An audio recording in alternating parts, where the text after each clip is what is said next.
Чындыгында адам бактылуу болуш үчүн ошол бактылуу болууга аракет кылуу керек. Аллах субханаху ва таала адамдын башына бактсыздык келсе, ошол бактсыздыкты амал менен кетирет. Кудай Таалага жакшы амал кылып, жакшы ыхлас кыла турган болсо, Кудай Таалам ошону кетирет. Бир окуяны бардыгыңар билесиңер, бир жолу эмес, бир канча жолу уккансыңар. Ал өтө белгилүү окуя, бирок ал окуяны дайым эстей беребиз.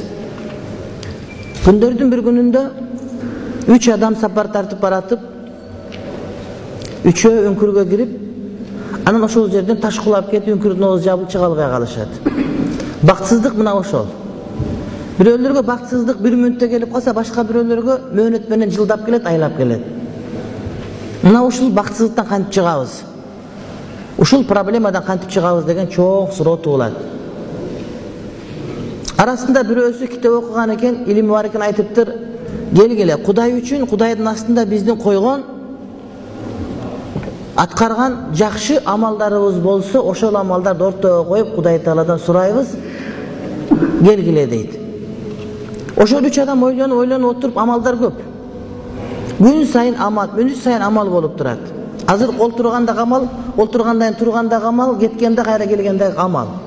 Бирок ошолордун арасында салих амалдар, анан талих амалдар. Салих деген эмне? Жарактуу. Эмнеге жарактуу? Адамды бактылуу кылууга жарактуу деген сөз. Годный амалдар деген сөз. Анан негодный амалдар болот, жараксыз, убакытты кетирген, ысырап болгон амалдар.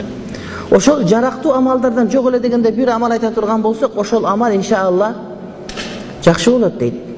Бирөө айтат: "Мен дейт, күн сайын кечинде койду саап, уйду саап, ата-энеме берип, андан кийин балдарыма берер элем" дейт. Анан күндөрдүн бир күнүндө малды алыстан айдап келгиче, борон чапкын башка бирнеке шамал болуп, адашып жүрүп, кеч келип калдым, келсем ата-энем уктап калыптыр дейт. Сүттү саап кел, ата-энеме берейин, ата-энем уктап калган. Ойготуп берейин, жакшылык кылайын десем, ойготконго жүрөгүм даабады, уктап аткан уйкусун бузбайын дедим. Ата-энеме бергенден кийин балдарыма берер элем, балдарыма берейин десем, ата-энемден мурда бергим келбеди. Балдарым ачка ыйлап атат. Бирок мен балдарыма берип коюп, ата-энем акылы баламы деп коркуп, таң атканга чейин ошолордун башында сүттү кармап отурдум дейт. Эртең менен турганда, уйкусуганып турганда сүттү бердим. Ошону түнү менен балдарым ыйлаганына карабай бербей, ата-энемди күтүп таң атканга чейин отурдум. Бир гана Алланын ыраазылыгы бар эле. Анткени Кур'ан-ы Каримде, пайгамбардын насыяттарында ата-энеңе жакшылык кыл, Аллага ширк келтирбе деп, дайыма Аллах Таалага ширк келтирбегенди